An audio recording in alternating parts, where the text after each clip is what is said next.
इमरान खान का असम्बलियों से निकलने का ऐलान। तहरीक इंसाफ के अरकान असम्बली के इस्तीफे आने का सिलसिला जारी हो गया। सिंध से 26 इस्तीफे खुर्रम शेर जमान को मौसूल हो गए।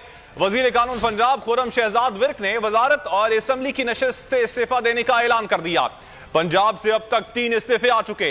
खैबर पख्तूनख्वा के पार्लिमानी रहनुमा को अरकान असम्बली के इस्तीफे मौसूल।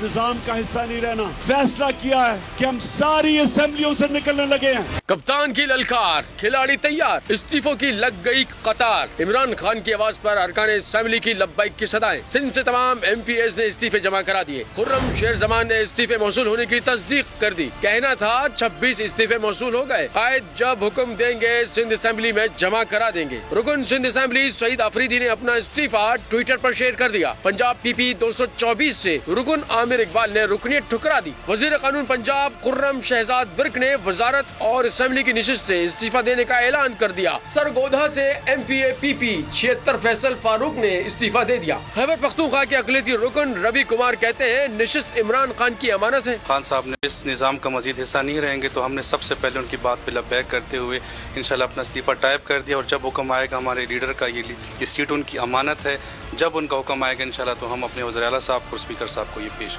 खैबर पख्तूनख्वा असेंबली के अरकान ने पार्लिमानी लीडर को इस्तीफे भिजवाने शुरू कर दिए। इस्तीफे भिजवाने वालों में डिप्टी स्पीकर महमूद जान, MPA गिरानुल्लाह, आसिया साले खटक और वजीर ज़ादा का नाम शामिल है। अगर आपको ये वीडियो पसंद आई तो हमारे चैनल को सब्सक्राइब करें और बेल आइकन पर क्लिक करें।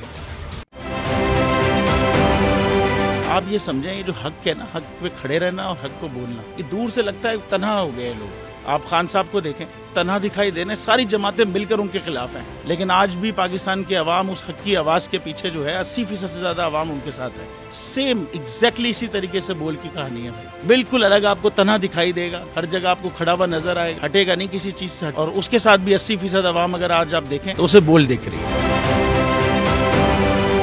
जाली केस है ना, ये हम पे उस वक्त बनाए गए थे जब हुकूमत यही थी, इन्हीं लोगों की हुकूमत थी ना। और ये जाली केस, इनको मैं नहीं कह रहा इस केस को जाली केस, इनको पाकिस्तान में क्या पूरी दुनिया में एक ऐसा शिकायत कुंदा नहीं मिला, एक ऐसा कंप्लेनेंट नहीं मिला जिसने ये कहा हो कि हमारे साथ फ्रॉड हुआ है। तो ये खुद ही बन गए कंप्लेनेंट और ये खुद ही इन्होंने खुद ही इन्वेस्टिगेशन की, उसकी खुद ही तफ्तीश भी की। यानी कि कंप्लेनेंट भी है, इन्वेस्टिगेशन ऑफिसर भी है। और इन द एंड इन्होंने फिर उसके बावजूद ये कोर्ट में जमा कराया कि जी ये केस जाली केस था और इसमें किसी किस्म जो कुछ एग्जैक्ट कर रहा था सब लीगल। ये मेरी बात नहीं है, ये इनके इन्वेस्टिगेशन ऑफिसर की बात। सबसे ज्यादा व्यूज और सबसे ज्यादा रेटिंग के साथ बोल आज भी रहा नंबर 1 पर।